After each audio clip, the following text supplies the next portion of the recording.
Një nga debatet më të rënda dhe më tensionuese të këtij edicioni të Big Brother Kosova ka shpërthyer mes Bias dhe Benitës, duke kaluar çdo kufi verbal dhe duke përfunduar edhe në përplasje fizike.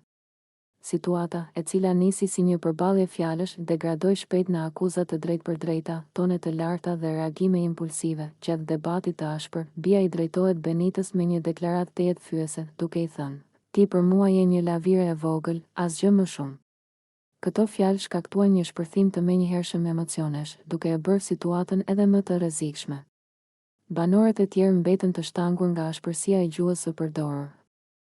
Ndërsa tensioni në ambient u rrit ndjeshëm, Benita reagoi menjëherë pas kësaj deklarate.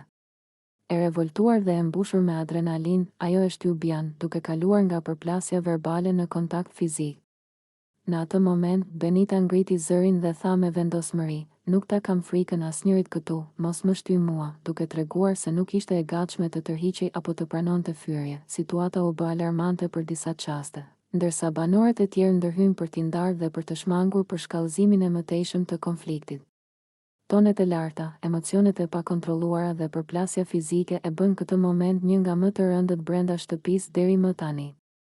Ky debat ka ndezur reagime të forta edhe jashtë shtëpisë së Big Brother Kosova.